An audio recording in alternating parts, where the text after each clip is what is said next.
Welcome to another episode of Childish Grown-Ups, where we are rewatching childhood films with a twist. Doing this podcast is what makes us stoop kids. Leave the stoop so y'all can come outside and meet us at home base to discuss films that we love. I'm not alone. I'm here with my wonderful, beautiful, dope co-host Mia G and girl next door Ash. How y'all doing? We are I'm doing great. Yeah. Mia already she got the Mia dance going. That's the Mia dance. All right, so getting some good feedback on Lion King. I'm glad that y'all enjoyed it. Shouts out to Rich, Ray P, and school over at Culture Garden for gracing us to be able to put our premiere episode on their feed as well. So that was wonderful. I hope that the Culture Garden family not only embraces us, but come over here and subscribe to. Come over, holler at the little cousins over here. You know what I'm saying? And enjoy what we're doing over here, man. We're taking y'all back. And if there was anything you needed and where we are in the world today, it's childish grown-ups. So y'all tune in every Tuesday. Subscribe, like, all those wonderful things. But before we get into our segments and the movie that we announced last week, and y'all can probably already see it in the title, childish grown-up moments. I'm gonna throw the ball in your court, Ash. Did you have a childish grown-up moment this week? I think so. I can't think of anything. I was trying to replay my week back. I mean, I'm childish all the time, so it's kind of like I can't pinpoint moments. Like I'm a childish grown up, so it's always probably something, but nothing I can pinpoint that stood out this Okay, week. fair enough. That is funny. What about you, Mia G? You know what? I'm sitting here thinking about it too. I'm like, well, always childish, but let me see. This week specifically, it was a lot of more of the same. Me and my daughter, she's like my little broke bestie. Anybody who knows it, little broke bestie. Little So broke back. she's real sassy. So we have like what she calls sass offs. So we could see who would win in like a sexy neck rolling situation. She typically wins. You letting her win? You know. You don't want to take over, huh? Building the confidence. So cute. That is adorable. Sass off. I love it. That remind me of Wilding Out, like one of those like challenges they go back and forth. My man so fly. How fly? It kind of reminds me of that a little bit. Childish grown up moment for me this week was a conversation me and my sister had this week. When we were younger, our parents had separated before getting together. Separated together, the young love relationship thing that we've seen in many times in many stories. But at this point, when we were kids, we were like kids, and I remember they were separated. So my dad would come over and visit us when we lived in the apartments. But the childish grown-up moment for me was, as I was talking to Ash, I remember how fly I thought he was.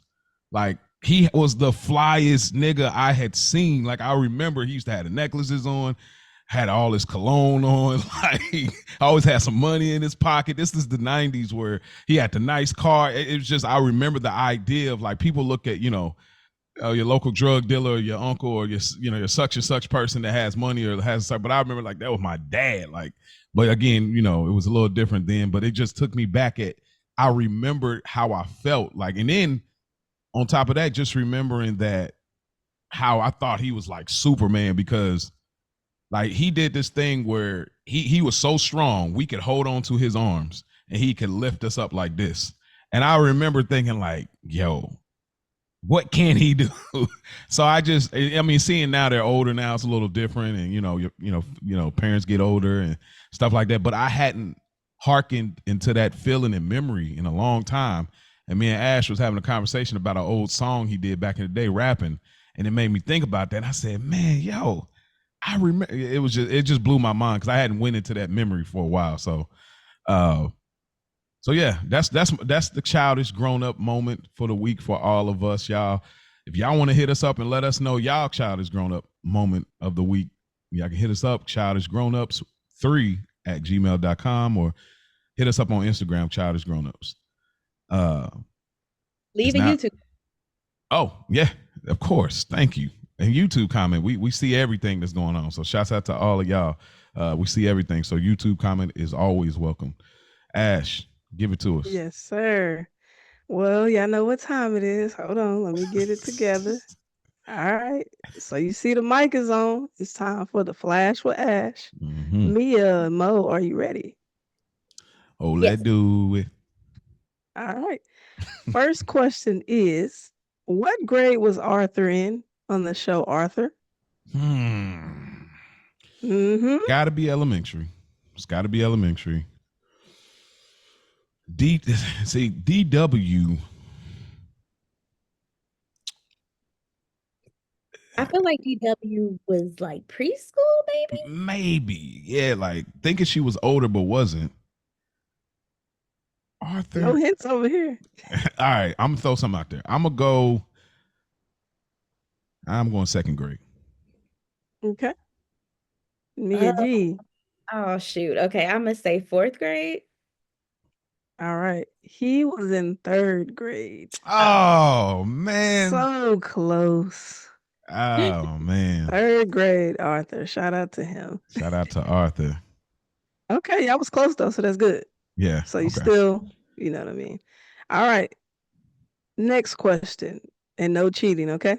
Yeah, of course not. What number does Gerald have on his shirt on Hey Arnold? There's multiple choice. Y'all want the multiple choice, or you just want to guess? I got it. I think I got it. Well, I need the multiple choice. Yeah, throw it out there. All right. 55, 33, 39, or 1. Okay. I got it. I know now. Go ahead, me. 33. I got 33 as well. That is correct. When I looked this up, I was like, dang, I know it's double digits, but I couldn't remember. I'm like, okay. Yeah. Only reason 33. I ever thought about it because I believe that's Scottie Pippen's number.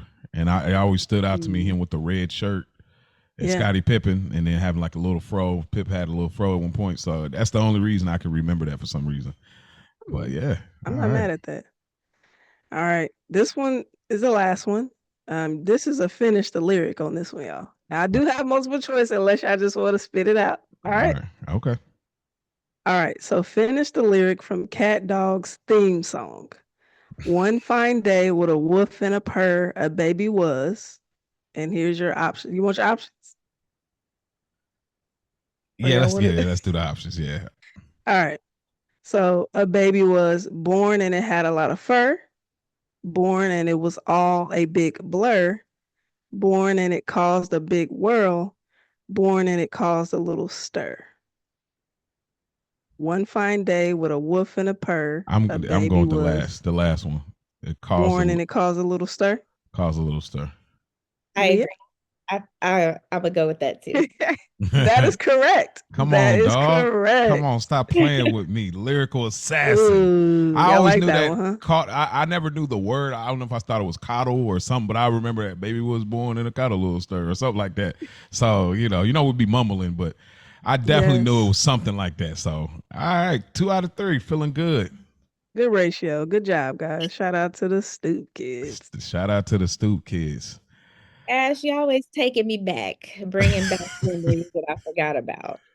Yeah. See, that's why we here. When I read it, I was like, "What? Cat Dog? That was my show. That was my show." So. All right, real quick, because this is what we're here for.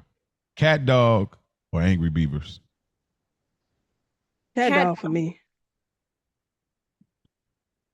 Okay. One more thing. Did y'all like I Am Weasel back in the day?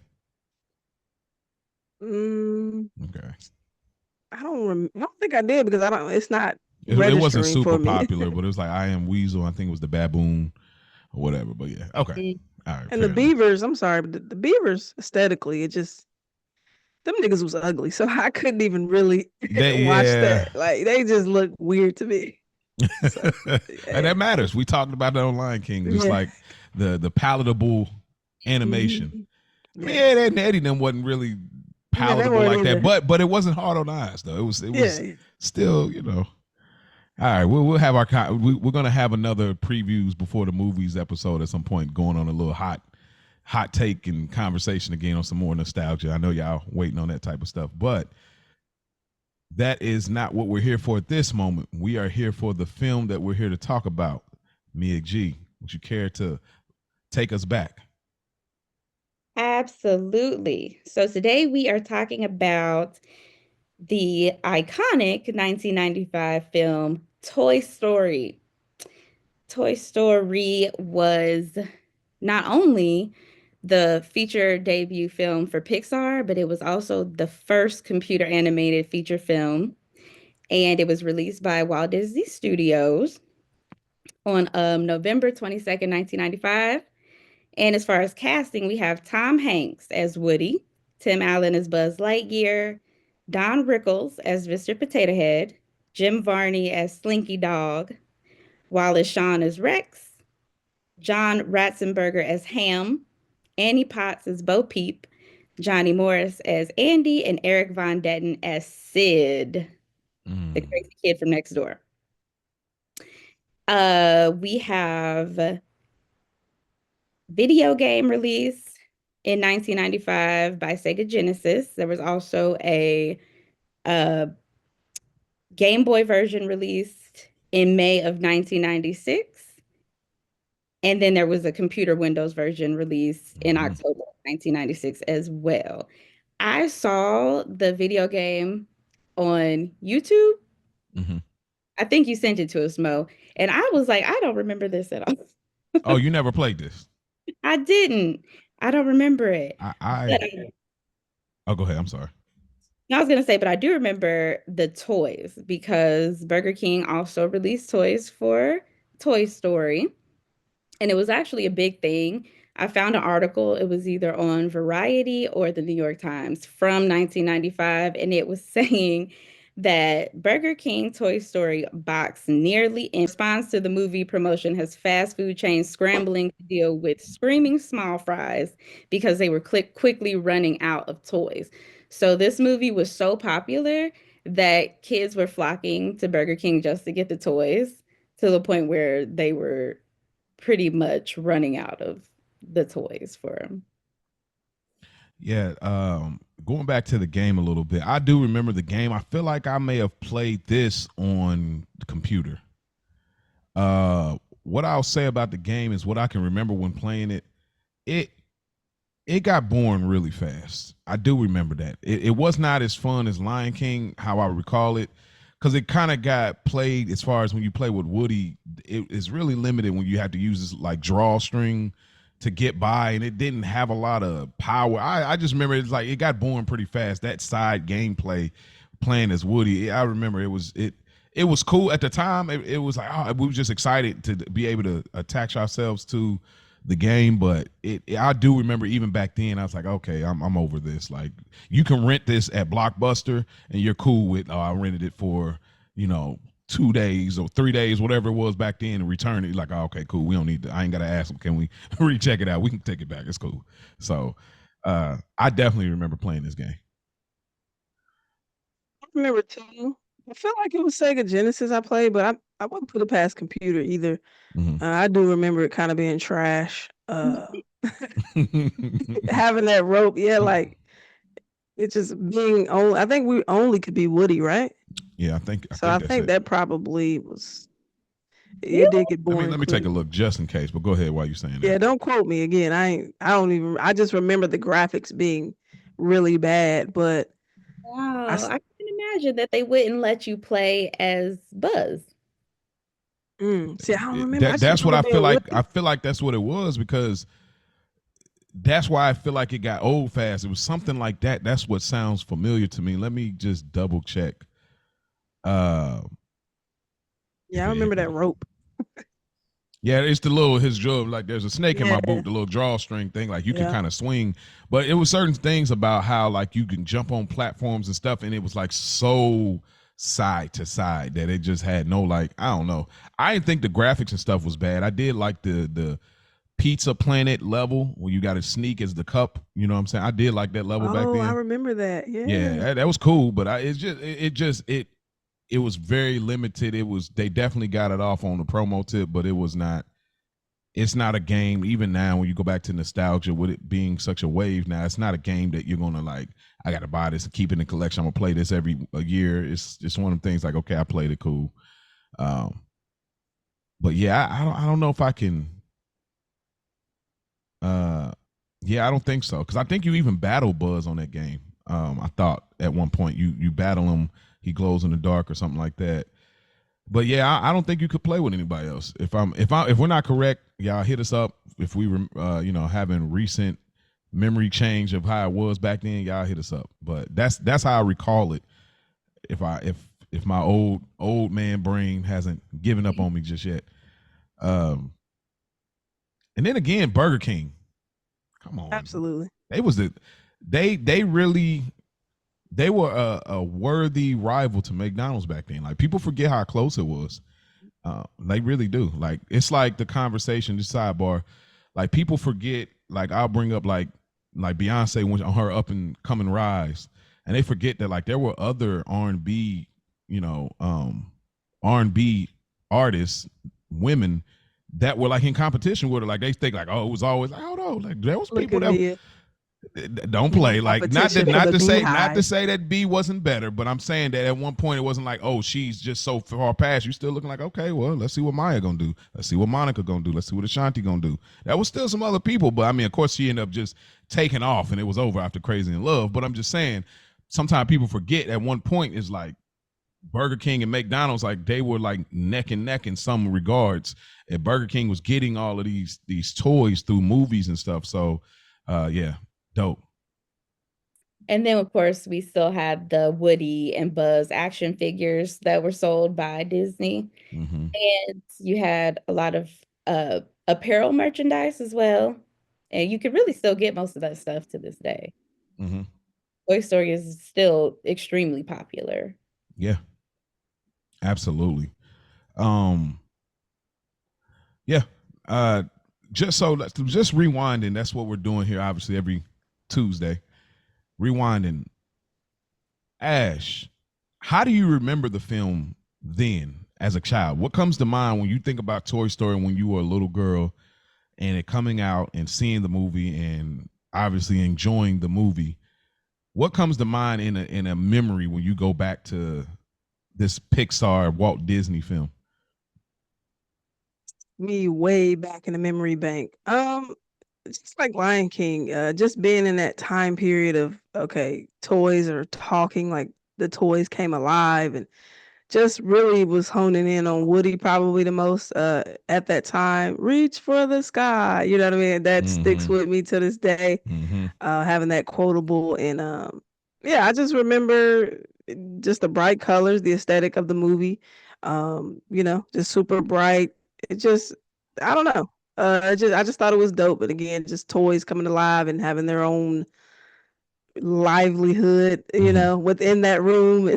So yeah, I just remember it being a happy movie. That's something I was big on as a kid, just watching stuff that made me feel good and just keep you in that kid mindset. So that's what I'd say I remember the most about it. Okay. What about you, Mia G? What is your fondest and earliest memory when you think Toy Story? So I was 5, so I don't have a huge memory of like the actual release, but I do remember that it was a big deal. I remember just very vividly seeing it and thinking that it was just so cool because, of course, we didn't have like computer animation. That was like the first real, it was the beginning of the Pixar era, the whole computer animation. And like, I remember, leaving my room and coming back and trying to catch my toys. I was playing. That's really... Is this what the toys do when we're not around? Hey, listen. Never mind. I want to chime in on that too, because it's just funny you mentioned that, because something like that now you just triggered a memory of mine. But go ahead. I'm sorry. No, but yeah, that's what it was. It was like the animation was for the time period. Like if you look at it in comparison to the computer animation we have today, it's like, okay, yeah, definitely 1995, but it was so cutting edge at the time. And then you have, again, going back to the casting, all these voices that were so iconic that we wouldn't have known at that age, but now when you watch it, it's like, oh my goodness. Like I probably was more familiar with Tim Allen just from his TV show, and recognizing his voice more so than Tom Hanks. But, of course, now, and even then, like watching more movies as I grew up, knowing his voice from Toy Story and being like, okay, I've always loved him because he was part of my childhood as Woody. And it's always been one of my favorite movies. Like, I think it holds up so well. And there's so many little Easter eggs and things that you pick up on now. But I remember it being a huge deal and everybody talking about, the animation. As a kid, I realized the difference. We still were getting a lot of 2D animation back then, but it was kind of obvious to see that it was gonna like be a thing. Sidebar, just tied it back to what you were saying about like going around the corner, seeing like if your toys exist. I mean, this film, and I'll talk a little bit more about like a later scene, but like definitely on some like the baby dolls, like the baby dolls that had the eyelids that just fell down. You lift them, they just fall for whatever. Like definitely was scared of them joints. No, definitely was like, hey, get it away from me. It just Toy Soldiers, the movie Toy Soldiers had me really on some like, oh man, this movie didn't make me feel like that until, later scene in this movie. And then obviously Toy Soldiers. But so you hit it on the nose for me as well. Like I remember like, the toys have a life of their own. I thought everything as a kid had its own, like things were happening when we weren't around, like cars are talking to each other. But yeah, the memory that comes to mind for me is I remember how like it felt futuristic. It felt like you just felt so immersed in this. Like I don't like you're right, that 2D animation switching over to this Pixar style, man. I remember, and even watching it this time, I was still amazed. Like, man, how good, like the dolls are shiny, it's detailed, it's colorful, the expression. I was like, man, I remember how thinking like, bro, this is different. And I remember that Woody toy with the soft cloth body and the hard shell head. You know what I mean? Like I remember that. I remember him. You remember with the hard head? And so all of this, just watching this all over, it took me back, and then just going like then just the voices of it all, and just how cool Buzz Lightyear was to me as a kid. Like, man, he is the coolest. Look at his gear. Like he glows in the dark. Like who didn't want to be like Buzz Lightyear? Who wasn't saying to infinity and beyond? Like it still hit today, to this day. You know what I mean? So I would just remember the futuristic aspect of how real it looked to me. Like it looked real up until you got to the kids, kind of like for me in my mind. In my mind, this was like a documentary. Like, oh, this is what toys do, until you get to Sid and Andy. Like, oh, okay, we in the cartoon, But before that, it's like these toys are moving and things, and in my mind, it looks so real. So, but yeah, that's how I remember this film, and it definitely still holds up. So we're gonna do something a little different here, y'all. This movie proposed a different kind of challenge when reviewing and rewatching it, because this movie picks up and it never stops. The difference between Toy Story and Lion King is Toy Story doesn't set up separate plots. It's one plot the entire time. Lion King has a Simba plot, but it also has the Pride Rock and the Scar plot. So that makes it different when we talk about pivotal scenes. But this movie is not really set up that way, which I'm glad it isn't, because it works a lot better like this, because you can immediately go on an adventure. So we're going to have just an overall discussion. We'll kind of walk through things chronologically and just some things that stood out to us and how we feel about it. So y'all just get on this ride with us. So obviously we get into the opening scene and we hear that You got a friend, man. Listen, you got a friend indeed. Like, hey, man, what was y'all reaction hearing that, going through it? You knew you was gonna do Toy Story. We're about to review it, about to rewatch it. Soon as you hear that, like, what was y'all reaction? I just want to know that, like, because I might ask y'all this every time, because that's the important part of when I finally get around to getting my notes. Let's hit play. What was y'all reaction, man? Again, it gets me locked in, no distractions. Like, I gotta tap in. It takes me immediately back to the 90s. Like, it puts me in a childhood mode, you know what I mean? So and that song is so fire, and it really is. It's like a storytelling song, like with that beat and that cadence.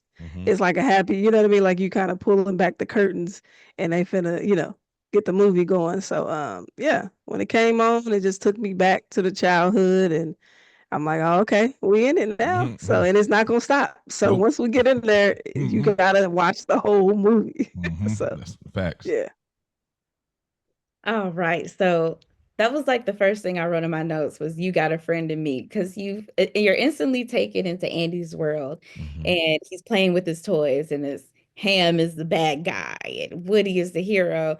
And then you cut to the you got a friend in me, and you just see how lovingly he plays with Andy, and it's his favorite toy. And while the song is playing, and you're just, oh, this is just such a feel-good song with this scene, seeing this little boy play with his toy, and it makes you feel like, wow, like this toy loves this little boy, and this little boy loves this toy, and they're best friends. And it had me looking like, dang, I never had a toy that was my best friend. But yeah, it was instantly an attention grabber. And then I also was like, I hadn't realized how long it had been since I watched the original first Toy Story movie. Me too. I know I've seen Toy Story 2 and 3 and 4, probably 2 and 3 the most, but it had been a long time since I just sat and really watched that first Toy Story film. And it was just, I was like, why don't I watch this more? Like, I feel like I watched the second one a little bit more often, like when I was trying to introduce to my kids, but I was like, this is such a good movie.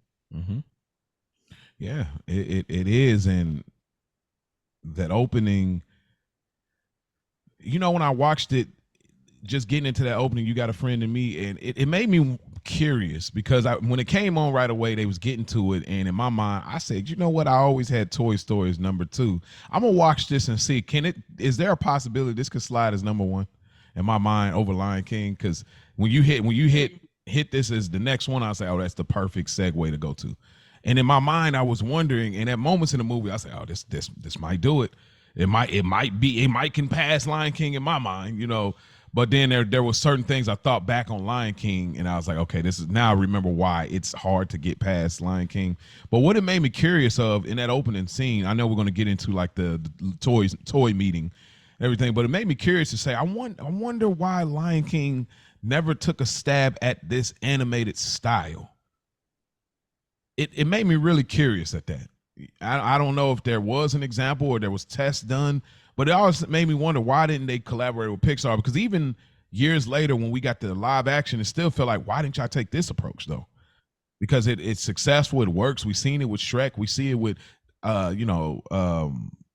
Iceland, and not Iceland, but Princess and the Frog and all. Yes, we see this often. It's like, it made me wonder, like, why didn't they never attempt to take this approach? Even if they wanted to further the storyline or whatever. So I don't know, but just that opening scene, yeah, just that the thing about watching these movies and going back, it's a bittersweet feeling. It's always going to be that, because there's this sweet feeling of, oh man, things were simpler. We were naive, and we were shielded from the realities of how dark and scary the world can be at times. And watching him play with his toy, just like, wow, even our kids don't just play with toys. They're gonna pull out a tablet. They're gonna YouTube something. and all of that was kind of like the bitter part of it. And the bitter part is like, dang, like I can never get this back. And if I knew it would end up like this, maybe I would have just embraced it more, but that's impossible as a kid, So it's always, that's always a tricky, challenging part of us when we get into these films. And so, but the biggest smile on my face when you got a friend to me, man, like the smacking the toys around, like doing the setup. Like the thing is, we'll go more further down, but the thing is for me is I've always envied kids that had so many toys. They can create storylines. Like, bro, I don't have that many toys to make all of these toys be involved to create this robbery heist of a story. Like, you know what I mean? We got like 2 action figures, a toy car, and we about to, all right, grab that remote over there, grab grab them socks, grab that grab that VHS tape. This is gonna be come on, bro. Like, I used to be like jelly about that. Like, I ain't got that many toys. So that was just a thing. But anything y'all want to add to? We getting the layout. All of this, I'm gonna lay it out here, and we can just have a conversation on this first layout. So we're at Andy's house. We get the opening. You got a friend and me, and now we're having the toy meeting. Andy knows he got the scoop on. Hey, they're moving his birthday up, Andy's birthday up, which is going to now be today. They're having a party, and they're also getting ready for moving. And so they all have to find a toy partner that on the buddy system, because we all want to make sure we stay together, because obviously no toy wants to be lost, literally, which is a big premise of the movie. So we get all of that, and we have the army men go down, and they take the walkie-talkie to get the information. Everything's all good until they bring out the new toy, and the toy ends up being Buzz Lightyear. So I'll just cover that amount. So out of those, that sequence of things, what did y'all take away? What stood out to y'all? What did you enjoy about it? Go ahead, Mia G. Okay. So instantly, the first thing that I noticed was like you kind of see the hierarchy of the toys, that Woody's in charge. He's a sheriff and he's running the show. Like he's the one talking to Walkie, and the toy soldiers are kind of like, communicating with him like he's like their general, if you will. Mm-hmm. And birthdays are a big deal. You kind of see, okay, birthdays are a big deal because we know new toys are if they're either hoping for certain toys to come or hoping that certain toys don't come. And everybody's kind of worried about their spot when they're listening in for like new toys. And so when they get to Buzz and the walkie kind of goes out and they don't know what it is, everybody's kind of in a panic. Yeah. And it was just really cute to see like the world that the toys live in the way that they kind of have a life within a life, because they're all Andy's toys, but they are looking out for themselves and for each other. Like, find your moving buddy. It's just like, this is it's just, and then they have like Woody and Bo Peep are flirting, and you can see like, okay, thing, and Mr. Potato Head is still wanting a Mrs. Potato Head to be and it's just like, I think that's again why Toy Story continues to be so popular, because it's just such a cool little world within the world to escape to.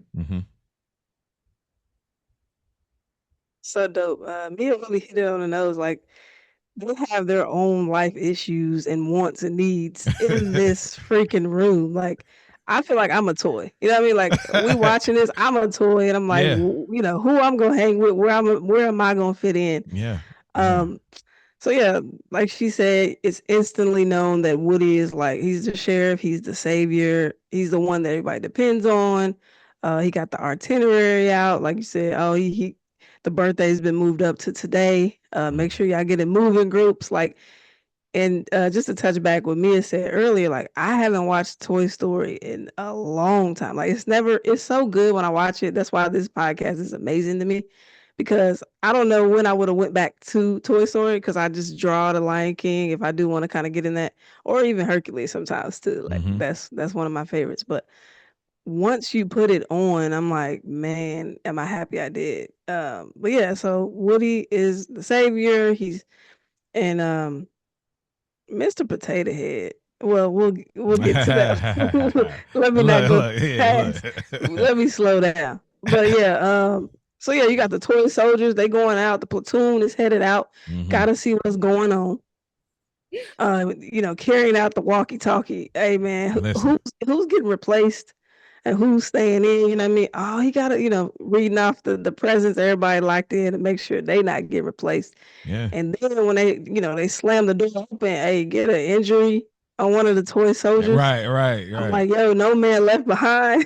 Yeah. Hey, shout out to the toy soldiers. They was doing to them. Yeah, just that whole layout of it just walked you right into a true Toy Story. Like we got events coming on, we got things on the docket. We know it's the holidays, the presents is coming. I mean, his birthday, I'm sorry.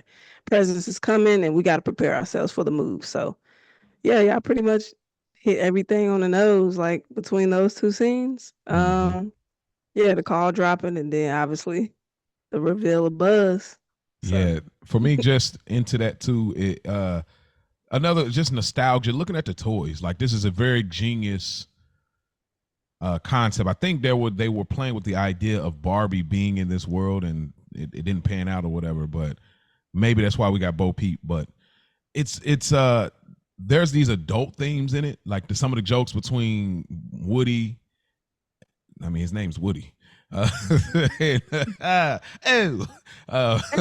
Woody and Bo Peep, like there's just they do just enough adult flavor that allowed it to age as well as it did. Like it's ridiculous how much the little adult themes really still worked then and now. But just the toys, specifically the Slinky, like dog, a Slinky, like the cassette microphone. You know what I mean? Like I remember that, the piggy bank. The Mr. Spell, that thing going across with the words on it in daycare, and even like the extra sketch, like all it, like I thought I was like, oh man, dog, all of these were so essential. I miss these toys, man. That extra sketch is, man, it is. Absolutely.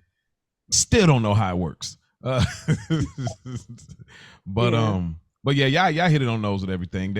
So Buzz makes it, to the room. He's there. They see the ship. He's on the bed.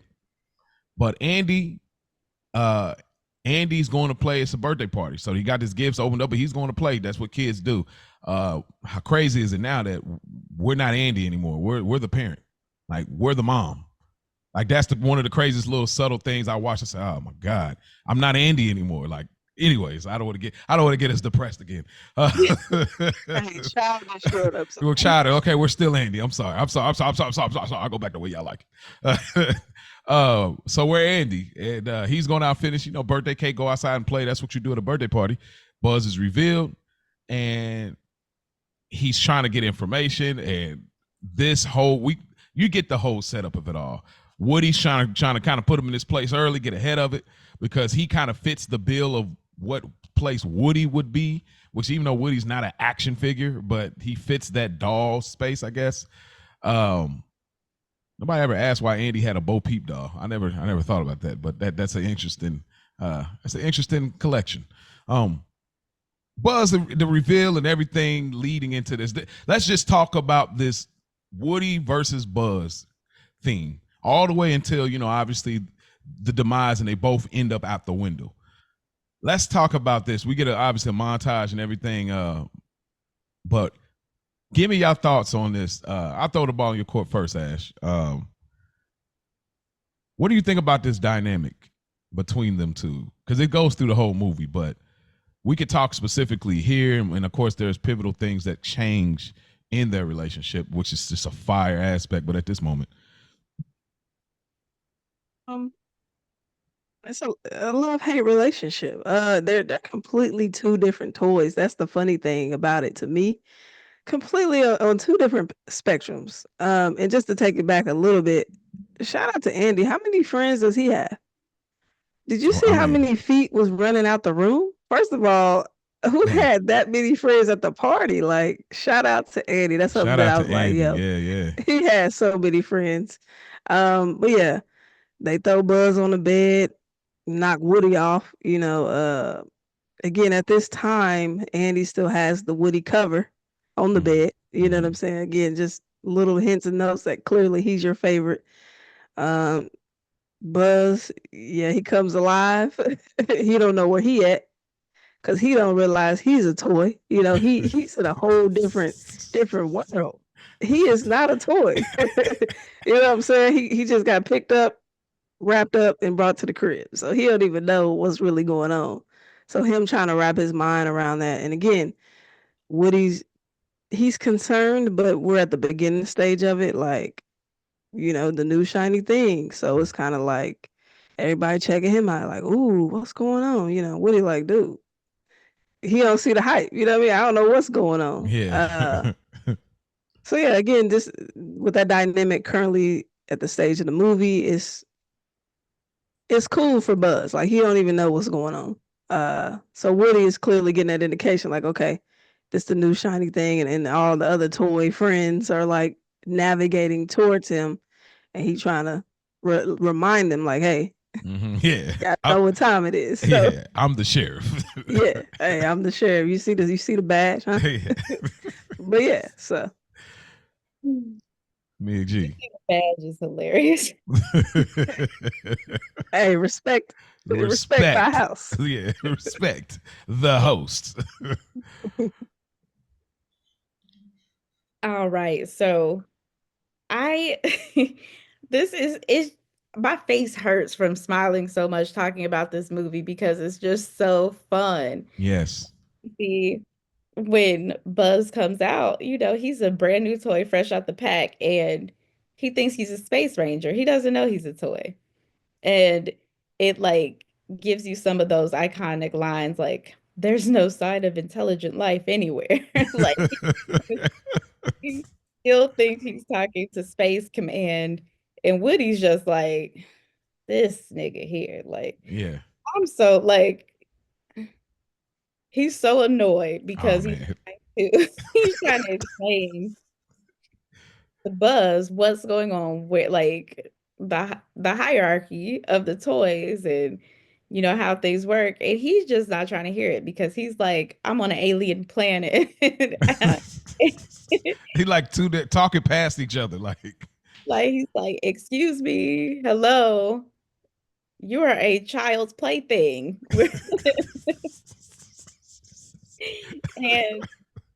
But the other toys, they're not even paying attention to that because they're so like captivated by all the little gadgets and gizmos. Because most of Andy's toys, if you look around, are like dated. Yeah.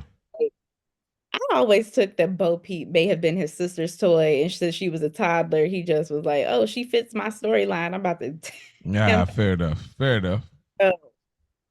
I just feel like he had a lot of like antique toys and old toys and things that, like, if you go past, to the next Toy Story and you see like Woody's origins, he may have been passed down. He could have been a toy that was given to him by, dad, granddad, something like that. But Buzz comes in, and Potato Head, being the hater that he is, you can't do that, Woody. Why can't you do that? Biggest hater. Biggest hater. I had that in my notes. Biggest hater. I had that in my notes too. Like, Mr. Potato Head is a hater, but you kind of see Woody feels threatened, and all the toys are just, you get the montage, and even though Buzz still doesn't realize he's a toy, now he's like helping. He's solving problems, and he's innovative with this fresh new way of thinking, and everybody's just like, Woody who? No. Like, strange things are happening to me. Like, come on, like that whole montage, like, and he like threw the nigga in a toy box. Like, you gotta imagine as Woody, bro. I have been the top dog for the longest. He would grab a cowboy hat and he would get all the way into method acting, playing games with me. I've seen toys come and go, and I've still been the number one toy. So this was a huge deal for Woody to be like, oh, now you're like the rest of them. And that is hard to cope with when you become, now you are another Mr. Potato Head. You are another Slinky or, Piggy Bank. Like, that is crazy. Like, I've always, and they're like, man, look at his gadgets. Look at him. Oh, he's got this, and this. He's like, what, you still got that old drawstring? Like, they just like getting on him. He grabs it, didn't want to pull it. Like, he was ashamed about it. Like, oh man, it's like when on the Nutty Professor, where he's like, man, he was talking about his teeth and that look Dave Chappelle had. Where he's like looking like we had sex with Mr. Ed. Like that was like the moment. That was the moment in my head when he grabbed his drawstring. Like, man, you ain't in show business. Like, so, but yeah, just that whole sequence of things, and then Buzz, he's getting his workout on, he's running, he's like, hey man, I need that alloy, whatever, get a battery or something to get this spaceship, and he's sliding under it, and like now it's at the point of frustration for Woody where he's like, bro, you are a toy. Like he was so frustrated because it's like, because the argument is about totally different things. He's like, I'm trying to tell you, I'm trying to work it out where I'm still number one, and if you are number one, I'm trying to control the optics right now, and you're still talking about, I believe the term you're looking for is a space ranger, like, so that whole thing, like Woody was just big jelly and frustrated, and he was like, even when he laughed at him, like, bro, I still laugh out loud. He's like, oh, Buzz, look at it. Like that whole like laugh moment when he laughed at him, I might have been almost real life crying, like, just because it was so stupid. So yeah, but he builds a plot. He looks around and he figures like, man, you know what I'm gonna do? Now, what he's trying to do it didn't happen like how he tried. The plan was, I look down, there's a corner at the bottom of the bed that stuff that gets lost seems to fall in. My plan is, I'm gonna get Buzz knocked down there, and he ain't gonna be able to find him, and that's gonna be the end of it. But that ain't what happened. Everything went a totally different way, and it turned into Final Destination, and pretty much Buzz gets knocked out the window. And they notice, and then everybody goes off on him, and then Woody's knocked, and now Woody's out the window.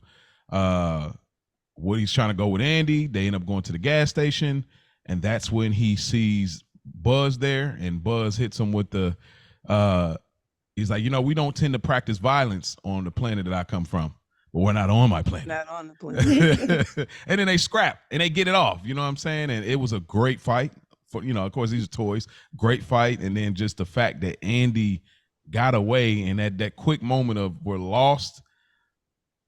Dog, to be lost toys, like, I can't imagine. Like, we see what they go through with Sid later, but just to end up lost toys. So just to put it all together, that eventually they come up with a plan. They go to Pizza Planet. They get in there. He convinces him that there's a rocket ship. It's gonna get you back to your planet.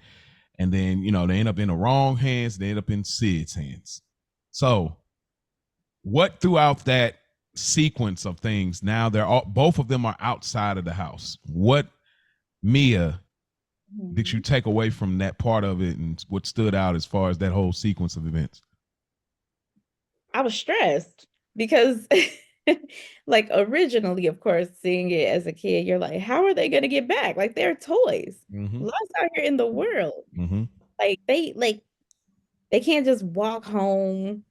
Like, there's no address. Like, how are they going to make it? Yeah. But seeing them get pulled out of the little toy machine, and it was Sid, now you're like, oh my goodness. Oh man, this is worse.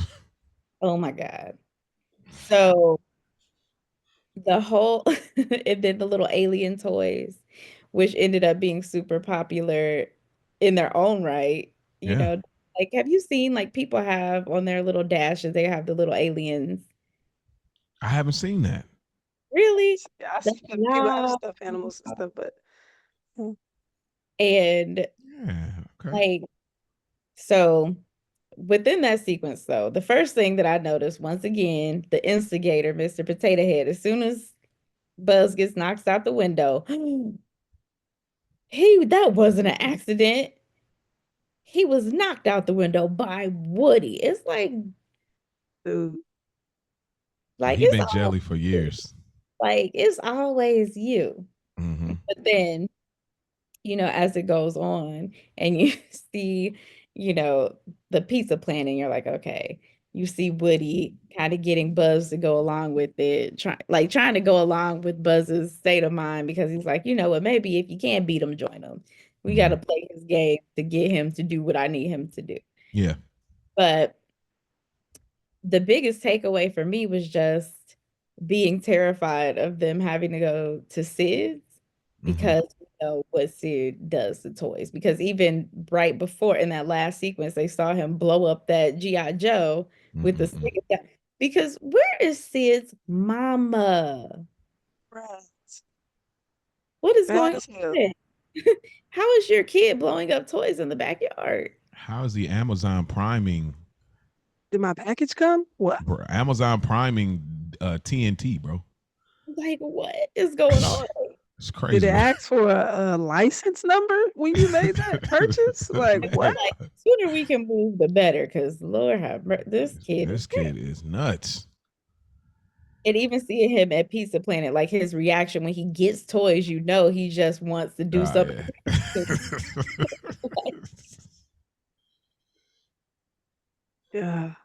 Yeah. Sid, he that bully that you just be like, I can't wait till somebody whoop his ass. He that type of that bully. He was just destructive and crazy. But yeah, getting knocked out. Of course, Mr. Potato Head, the biggest hater. Why was he hating on Woody so much? Because I don't feel like it was a thing where he wanted to be the leader of the group. So I don't know what the envy was with Woody. Like, even when Buzz first came in, you just like, ooh, you egging it on, you getting Woody all fired up to even maybe he always when Andy plays with him, he always make Mr. Potato Head the villain. And so he get tired of like Woody always getting to smack him around, knock off his pieces off his face. And they got to go back to normal. Right. No, I know, but it's like, all right, bro. Hey. You ain't gonna keep knocking my mustache and my nose and one of my eyes off every time Andy come in here. Hey, I had a Mr. Potato Head, I remember, and I was taking him apart, putting the mouth with the eyes Yeah, of course. Definitely. That was so fun. Like, storing it back in the butt. Crazy. Hey, maybe I was Sid, like on the immature, the small level. On the small skill, on the middle skill. Definitely had him jacked. But yeah, man, they had to shoot the fade,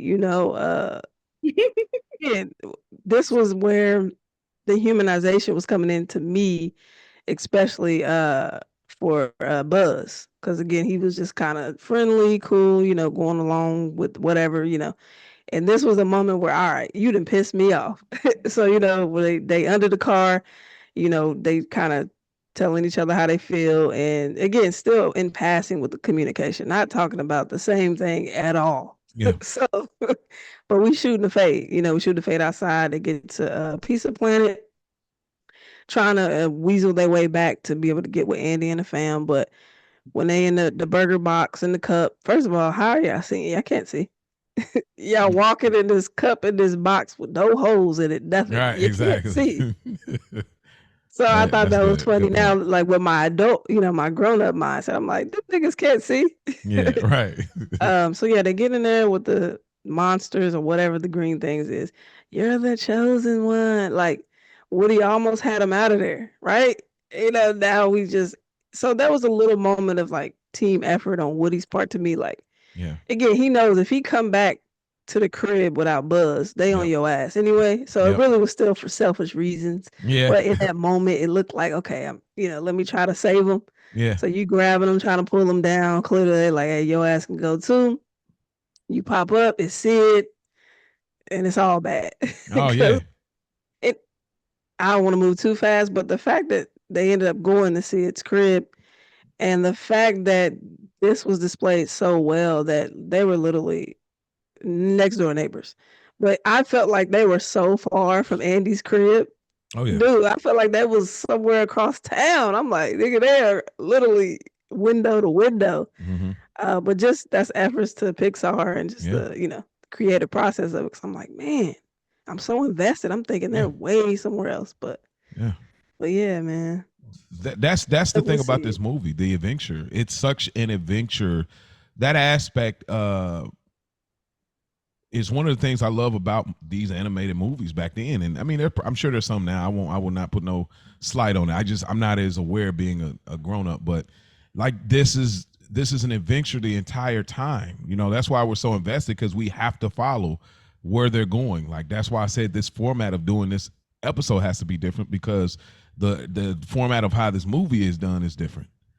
So, but yeah, like I love, like what you said, both what y'all said, is just like this effort. Like I gotta sell him along to say, oh, there's a rocket because you see it on top of this car. Oh, look, there's a bigger rocket over here. There's this the claw, and it's funny, like, okay, look, we were this close. All we had to do was hop on the little sister's stroller. We in, and he looked back and Buzz is out, and it's like, rah! So he has to go back, get him. He finally gets him. Say, all right, bro, here's the exit. And then, the alias is like, the claw has spoken. He's like, get off me, you zealots. Like, oh, he thought it was so, stop it. Like, he was so like, get off of me. I get what y'all got your old mission and calling with the claw, but it ain't none of my damn business. Me and my buddy, we're going through this side. But he knew, like you said, his ass is grass if he goes back now we got bigger problems. I got to clear my name and get home. So I got to have Buzz with me. And that is what really starts to become the conflict now, is figuring that whole joint out. But man, I just wanted to say, like, how cool was Pizza Planet as a kid? Like, fire. I want to go here. Absolutely. Like, if there should be a real life one by now, like somewhere. That's like a CC's pizza to me. Yeah. That was our CC's pizza. You know what I mean? They had a few little games and the buffet of pizza. Like, that's what I think of. You know what I mean? Did you have CC's, Mia? We do. We have CC's, but it was kind of like maybe Chuck E. Cheese. Maybe Chuck E. Cheese. That's what I was gonna say. Probably more like a Chuck E. Cheese. Like arcade games, activities, but they're known for the pizza though. Yeah, I think that's what I was gonna say. I probably say like more of a Chuck E. Cheese, like same thing, games, and it's just Chuck E. Cheese was so lit as a kid. My God, like now it's a nightmare as a parent, but as a kid with Fat Chucky, animatronic Chucky. Because what they got going on? Who is this? Right. Whose man's is this? No. Exactly. Now he's a rat. You know what I'm saying? We won't eating the pizza or not, because where's the weight? Exactly. Like, we want Chucky still smoking cigarettes. You know, that's the Chucky we grew up on. We want to hug Chucky and everything. We want bad influence Chucky on the stage with his no-name crew that we look at them all. We'd be close to the stage looking at them like thinking they was real people and they just moving doing this the whole time. But anyways, but yeah, Pizza Planet, just the aesthetic looked really wonderful. So shout out to the designers of that. So we get into pretty much the next part of it. They now go to Sid's house, and Toy Story becomes a horror film at this moment. Like, this is now, to me, like, it switches genres. It could switch genres. Shout out to Mia G, the horror girl, as she calls herself. So, so we get there, and they get this, like, they unzip the bag, and you see what's going on. There's a dog coming at them, and everything about this, and the genius of how they shot it, or drew it rather. You see Sid and his sister, and he grabs her dog. Oh, what's wrong with you? And he grabs her, takes her upstairs with them. I don't even know where you get this warehouse gear, and he takes the head off and put the dinosaur head on it on the baby doll, and then he pretty much has some plans for them. He's waiting on the rocket. Pretty much, we get into the next day, right? Is that proper in the sequence? The next day. Okay, so because it's by afternoon that they try to get out of there, right? Okay, so that next day, pretty much he started experimenting. He burns Buzz with a magnifying glass just for the hell of it, and then he gets his rocket, ties it on Buzz, and he pretty much locked them both up. They both have to make a plan to get out of there, and we'll just tie that all into the backyard barbecue scene as well. So this is all the Sid sequence of things. So what did y'all think about this? What did you find interesting about Sid's house and how these scenes were in comparison to Andy? Very dark and gloomy.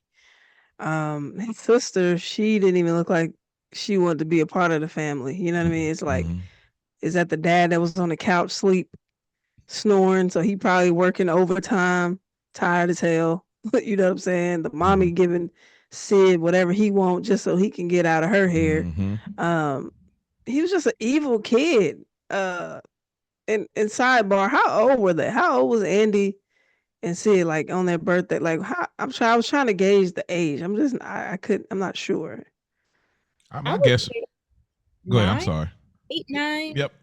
I was thinking. Okay.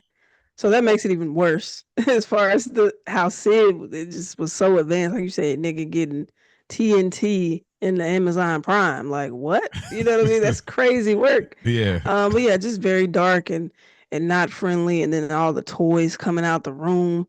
They're all, you got a fishing pole with a Barbie doll legs, like just crazy transformations for these toys. So clearly, Buzz and Woody don't know what they have in store because this nigga's crazy. And again, he didn't know he was gonna get Buzz or Woody, not alone both. So yeah, just being at Sid's house, the dog is vicious. He's not friendly at all. So clearly, it's like Sid then groomed that nigga to just attack at will. Yeah. So yeah, just pretty much just dark and gloomy over at Sid's crib. Yeah, dark. It's like the polar opposite of Andy's house. Andy's toys are living a bright, sunny life. The sun shines in his window. Sid's window must be on the other side where the sun don't shine in because yeah, exactly. facing the wrong way. And then you kind of like get this animated version of body horror. It's like you got the little spider animatronic legs with the baby doll head on it, and just terrifying things that he's done to these toys. But then you also realize like they're still just toys. Like they're not scary. Sid is scary. He did this. And these toys are really just poor, innocent little bystanders of just being in the wrong house. And again, where is his mother? Like, what? Like, if I was his sister, I would run away. Because why is he taking my toys? Right.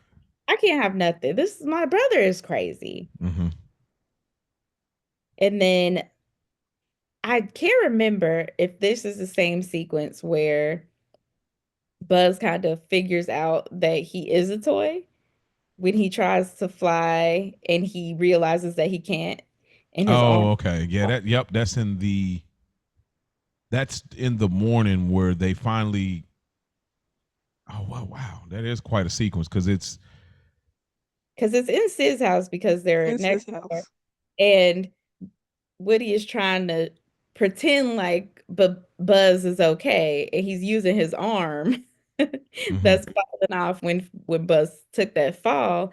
And Buzz is the animated version of drunk. Like he's not drunk. He's at the tea party with the little hat on, but he's just out of it. He's looped because his whole world, he's having an existential crisis right now. Oh, absolutely. Like, I'm not a space ranger. I'm a toy. Like, what? Like, nothing matters. What is life? And Woody's still like, oh my goodness, I cannot get this guy. I'm just trying to get home. And I got to convince him he's a toy. Now he knows he's a toy. Now I got to get him to pull himself together. And he's just making it so difficult. But I don't know if we've gotten there yet because I know we're still at Sid's house, but when they convinced the toys to scare Sid. Oh yeah, we ain't got there because I'm gonna tie that into our whole last sequence. I'll say this too, just to tie it all in there. I know Ash probably want to speak to that morning, the escape plan and stuff, but Yeah, I mean, just a scary thing. Like you see what he's doing, and then you see these toys, and even as a kid, like that's what I was alluding to earlier. Those toys were scary because they were really hideous. Like everything just was looking weird. You got arms on wheels, like she said, the fishing hook crane on Barbie legs, baby doll head on robotic spider legs. Like all of it was scary, dude. Like, and um I think the way they depicted the reaction from Woody was right on par with what we were feeling at the time. But like you said, Mia, where it's like these are just toys. And I love how they band together and they fix that doll and the dinosaur. You just realize it's like, look, it's unfortunate that they have to go through this with Sid, but they are a family too. They may not be Andy's toys, but they're Sid's toys, and they got to figure out how to survive too. And I love that how they came together. Of course, we'll get into like the escape plan, but I love that they weren't as scary as it seemed, and actually their disfigurement actually worked for the benefit of the escape plan. So before I get into the escape plan, was there anything you wanted to add, Ash, with the realization that because here's what I'm trying to figure out. Remind me of the sequence. Buzz tries to fly, falls, breaks his arm. He ends up, they ended up back in Sid's room. That's what it is. They end up back in Sid's room, and the dolls fixed his arm, but then he ended up getting strapped to the rocket. Okay. Is there anything you want to add, Ash, as far as him figuring out when he realized he couldn't fly? And obviously earlier in the movie, that's not flying, that's falling with style. And now we're getting into this point. He sees the window, say, "Oh, I can fly." After seeing the toy commercial saying, "Oh, you're just another toy."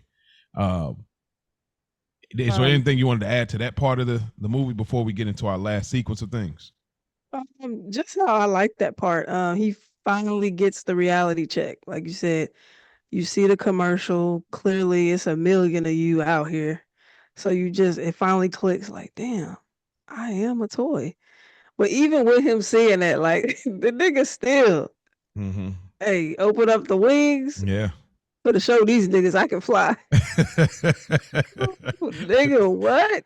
Oh, man. Talk about the bravery. Hey, I don't care what you niggas say. I can fly. Hey, so I thought that was dope. Clearly had a hard fall. But that's all I had to add to that. I like that part. So I'm gonna have to figure out for myself that I am not with Star Command. Right. I gotta know that I am a space ranger. Of him just laying there with the arm next to him. Oh man, come on. And he's just man. He is so distraught. His life is over. It is. He cannot fulfill his mission at this point. Yeah, he tearing the sticker off his arm, like, but so the last sequence of things, if we put it all together, so he ends up doing the tea party with the little sister, and they're doing the fake drunk thing, and Woody opens his helmet, slaps him with his own hand, puts it back on. I'm sorry, you gave him smack right. They end up back in Sid's room, and Sid's toys put him back together, and of course Woody is Woody's getting to a point where he's trying to protect Buzz. They end up fixing him, but they laying out. Then the rocket gets strapped to him, and he's under the cage. Woody's under the, what is those things? You remember those things? The little box cage things. You can stack them. I don't remember what them things are called, but the crates.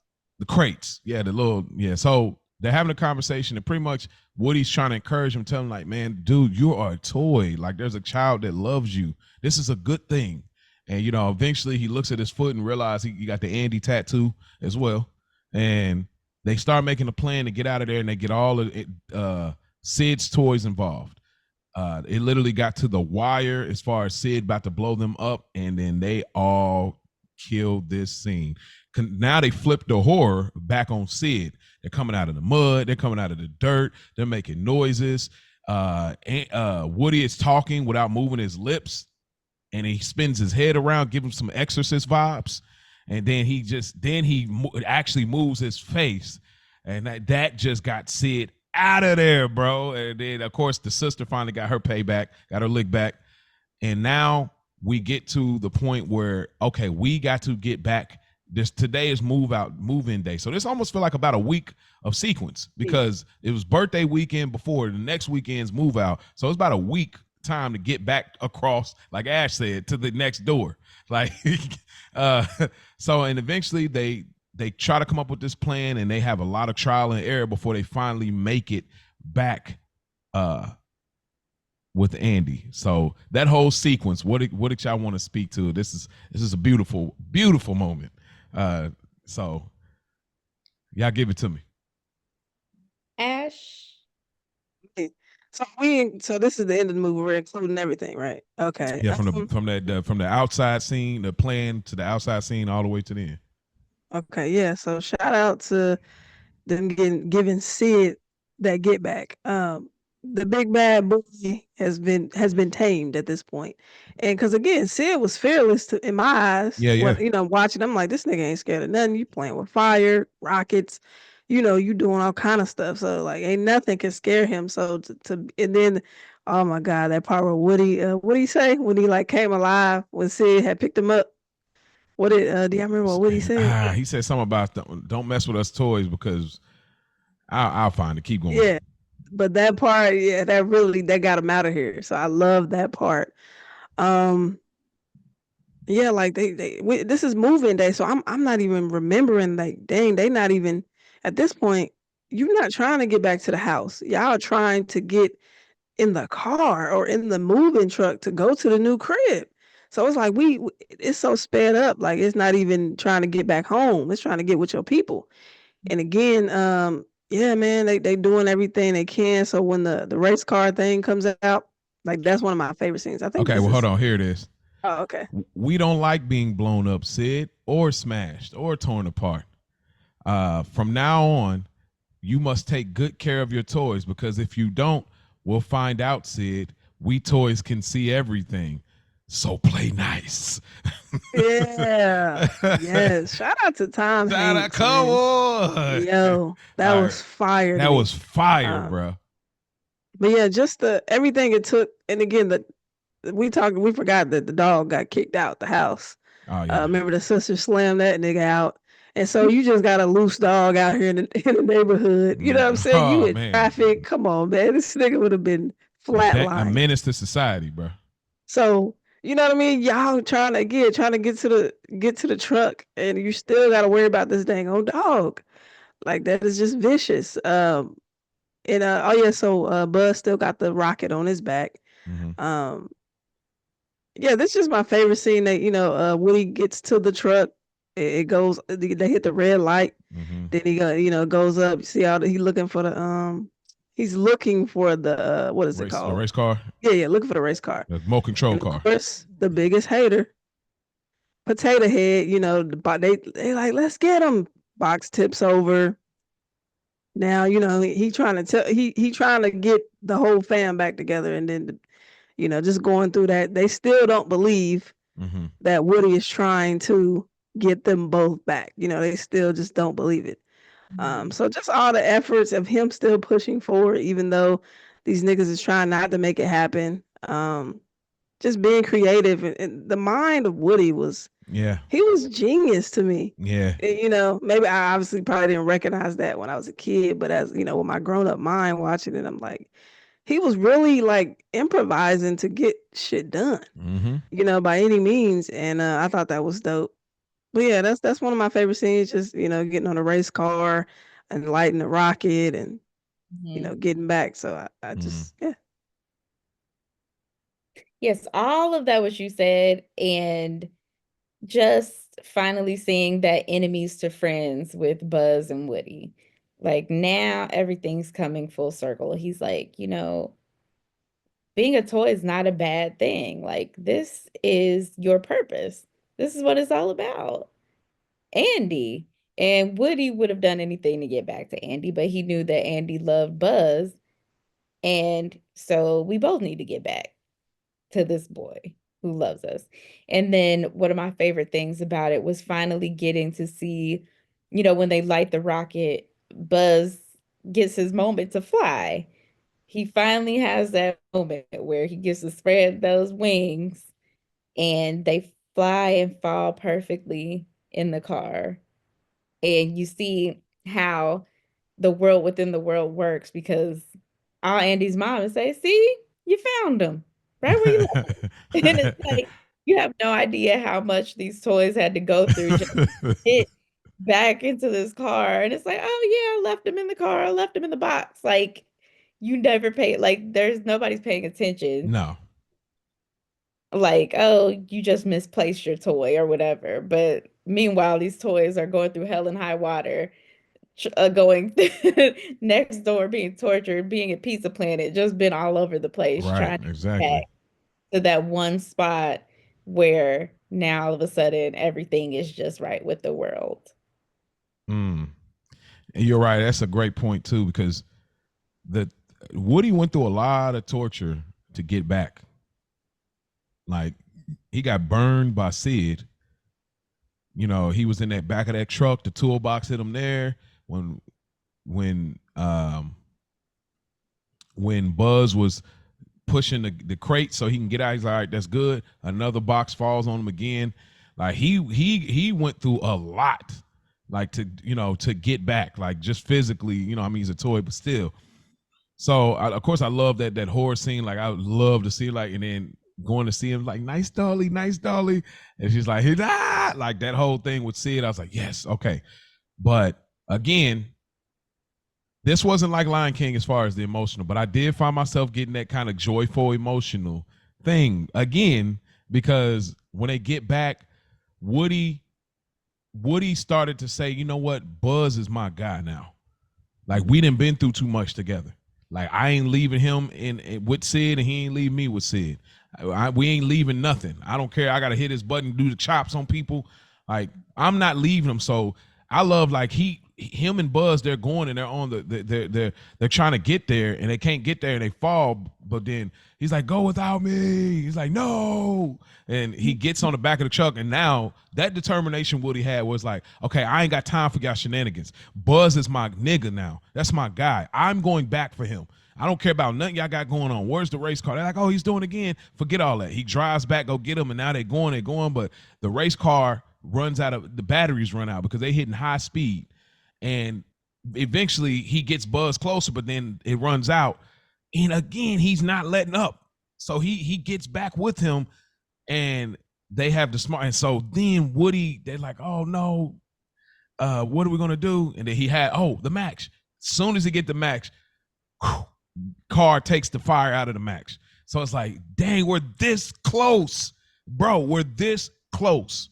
I was in the moving truck, and then last minute, the magnifying glass off of Buzz's helmet lights the fire, and then they get it. Then of course, dope thing, they make sure a race car is a part of it. They drop him in there, and they're going like fast, and then the graphics, of course, the cheek, like that whole like thing was funny, of course. But they go up in the air, and then they the wings come out, and we're not flying, we're falling with style, being a super significant thing of embracement, which I'll speak to a little later. And they finally land. I just love this last scene. I almost had a joyful tear because I was like, the determination of like, now this is my buddy, and I'm doing whatever I got to do. Like, they were willing. They could have got lost and been some toys on the side of a sidewalk, and that would have been it. But he just would not give up. Oh, I got the Max. Oh, we got the magnifying glass. Like, I just love that determination. And they in a box. Now it was a little shaky. It was movie magic, just like, oh, they're at the top of the box. It's like, all right, if the box was open, like, come on, like. But anyway, we'll talk about that later. But so yeah, that's kind of our overarching look at Toy Story, man, the original. So, I'm gonna throw the ball in your court first, Ash. The character that you relate to the most and identify with their purpose and what they're on. Who did you have him? Again, a struggle for me. I'm like, man, I could be having a hard time. But I end up saying Buzz because of his determination and his courage. Again, you couldn't tell him he wasn't, you know what I mean, a toy. Yeah. So I love his determination. And again, playing back to that moment where even after he saw the reality the nigga still said, I have to know that you know what I mean, this is not real. So he still attempted to fly. So I would say just probably Buzz because of his courage and determination. And I have a tattoo that has serenity and courage on there as well, because sometimes you have to go through things and, you know, it may make you uncomfortable. But you do have to have the courage to move forward and to, you know, find a way. So I say Buzz. Nice. What say you, Mia? Okay, so this was tough because the way these characters are just so like over the top. But if I had to choose one, I would say, since I can't choose Andy's mom. Oh, I definitely, she was in a runner up for me for sure. Because listen, trying to wrangle kids and figure life out and birthday parties and all that, Andy's mom. But if I have to really choose a character, I would probably say Woody, because I feel like I'm really community minded like Woody. He was really the glue that held everything together. He was always taking care of the other toys, making sure that they had a plan, that no one was getting left behind, and that was just he, even in his disdain for Buzz, in the end, he still was like, you know what? No, you're one of Andy's toys too. And if one makes it, we all make it. If I go back, you have to go back too. And I feel like, you know, I've always been a team player, somebody who likes to, you know, try my best to be as selfless as possible and make sure that everybody's good if I'm going to be good. And so that's where I relate to Woody. I had Buzz as well. Kind of a different reason, but because the reason I connected with Buzz was just he had a different idea of what the world was and what he meant to it, and grappling with the hard truth that you're just a toy nearly destroyed him. You know, and once Woody helped him embrace the fact and insert the value in him, like, man, you're a toy, you're a cool toy. Like, just look at me, who would ever want to play with me? You know, and just him having to embrace that fact and change his perspective and his purpose. And he finally got with it. Come on, we got to get home. We got to get to the boy. We got to get to Andy. We got to get to, we got to get back to him, and now he's embraced. I'm just big on embracing what things are. It's hard to do that as a child who's grown up for a lot of us, but we have to at some point embrace what things are. It'll help relieve such a burden and weight of things if you just embrace what it is, so you can move past that fact. And Buzz now finally getting over it after getting drunk on some tea and breaking his arm. I would, so that definitely, man, Buzz Lightyear for sure. But Woody was close. The way we went through this review, I almost teetered back to Woody because I respected his community minded. There's his friendship element of like the greater good type of purpose. But yeah, that's who I got. Ash, what was your favorite song of the movie? I go with the classic. You Got a Friend in Me. Strange Thing, strong second, but oh yeah, that's a good one. Gotta go with You Got a Friend in Me. Just the message behind it, and again, just a happy feeling song. A sing along, easy to remember, and just the message behind it, really. So, You Got a Friend. Oh man, you can't choose any other song as a favorite from this movie because, like, I'm gonna play that for my kids tomorrow. Like when I pick them up from school, it's so like I almost shed a little thug tear at the beginning of the movie listening to the song, because not only does it bring back the memories, but just the words matched with the visual is just so, it's so feel good. It just makes I had something different, but I gotta go with that too, to be honest. Like it's the close second that I had that I originally was gonna go with was I Will Go Sailing No More, which is the song when Buzz tries to fly. Like that song was so perfect for that scene. But when I think about this again, Disney and their music, this song is by far. Come on, what are we talking about? You got a friend in me? Like, come on, you. When you think of that song, you think of this movie, and when you think of this movie, you think of that song. They're synonymous. Like, there's not a separation of it at all. So we're going trips here. That's definitely my favorite as well. Ash, things you can do without. Nothing. As bad as Sid was and as crazy as he was, it fits right in the movie. So I'm not gonna force anything. I'd say nothing. Mia?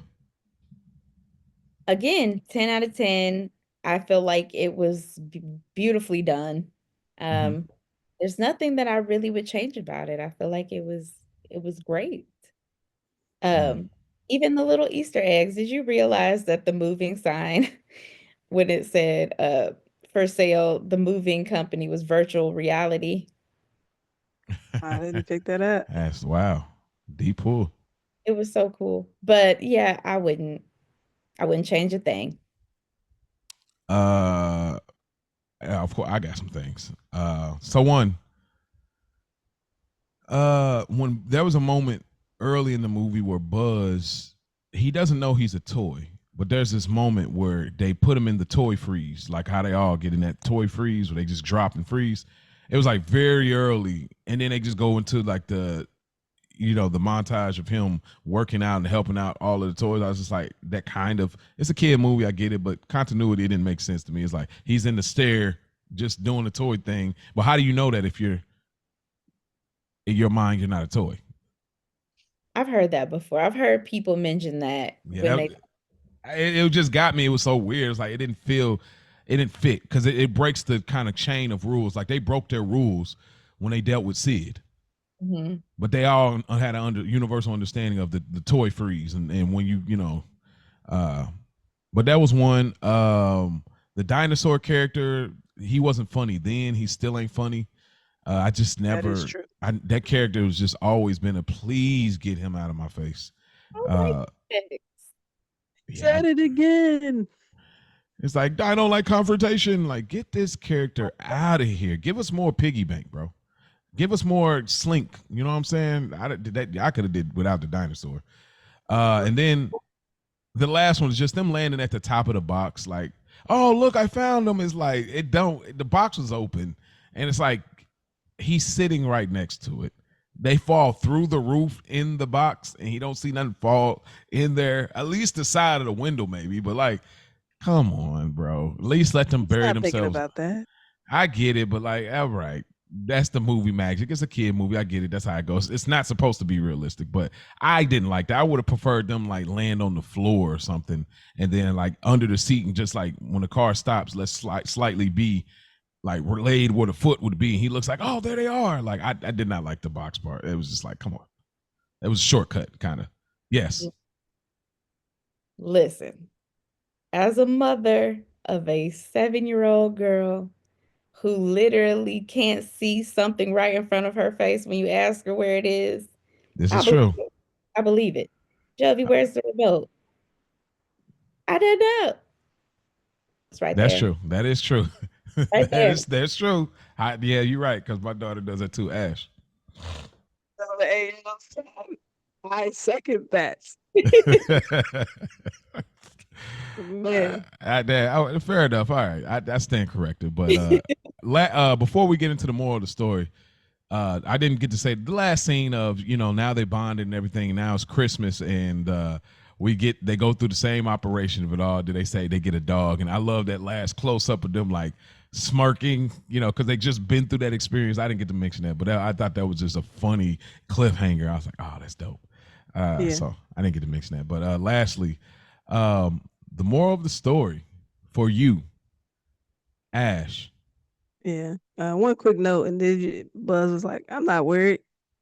Are you? Just curious of the new gifts. But and one more sidebar, Binoculars didn't have a mouth, but he was talking. So yeah, I just picked that up, Yeah. I was like, dude, don't even have a mouth. But anyway, moral of the story for me, I would say, is to be open-minded. Have an open heart. Don't be afraid to create new relationships and new friendships, especially like us at our big age. You know, you're kind of settled in with your crew and who you kind of hang out with and talk to day to day. But you have to be open to new networks and new connections. And don't be so complacent. Like I think Woody was very complacent in his, his tier in the friendships of the toys.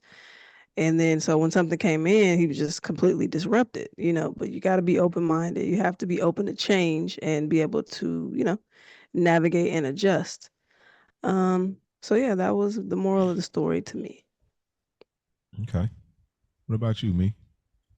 Right on the tail end of what Ash said was basically mine was embrace change. You have to be able to embrace change. Things are constantly moving and evolving. Your friendships change, your place in people's lives change. You know, people come in, people leave, and you have to just let go and welcome what is to come. He's moving, he's getting older, you have new toys coming in, new friends, and the relationships change. And once you just embrace all that, it's beautiful for everybody. And even Buzz embracing the fact that he's a toy. You got to embrace what life gives you. The things that you cannot change, you just have to embrace.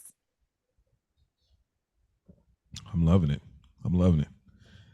My last piece to add to that is for me, the moral of the story is that there's always room for you. No matter what changes around you, you are still a staple. Things may change a bit on how they used to be, but you still mean something.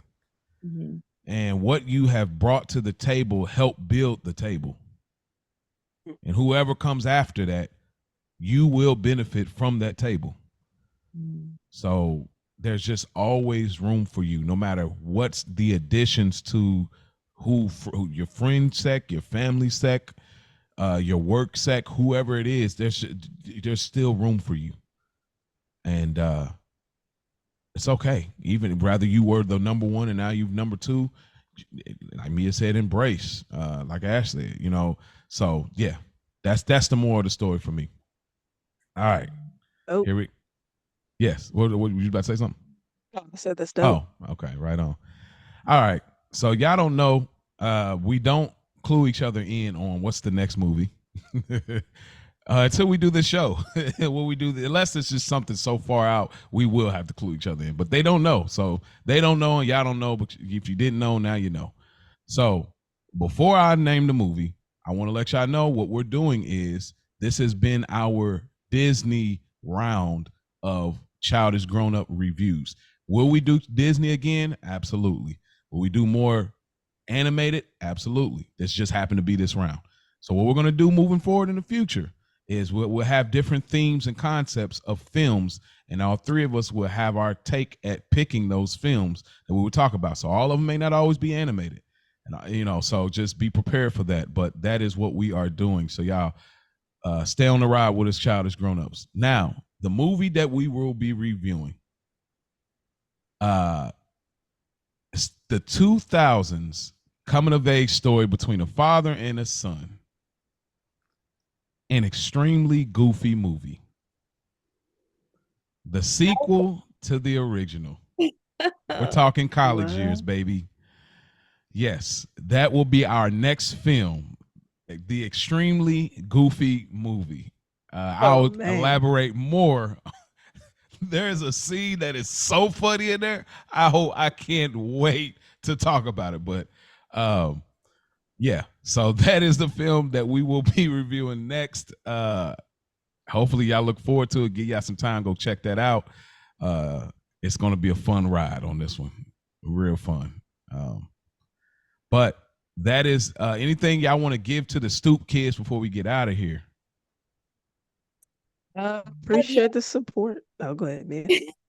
No, we love you. Thank you. Yeah, appreciate the support, tapping in. This was exciting. I hope this will be exciting for you guys to listen and more to come. Yeah, we thank y'all, man. All of y'all Stoop kids. Well, we've done playing tag. We've done talking about this film. It's time to leave home base. We got to get home before the lights come on. Y'all know the rules. It's time. It's dinner time, and we can't be a minute late. So now we got to go back to the stoop, y'all. So y'all, we thank y'all for tuning in. Y'all can hit us up, childishgrownups3@gmail.com. The signature. Yeah, I love it. Or y'all can also leave a comment on YouTube as well as Instagram, Childish Grownups. So thank y'all, Stoop kids. We'll see y'all next week.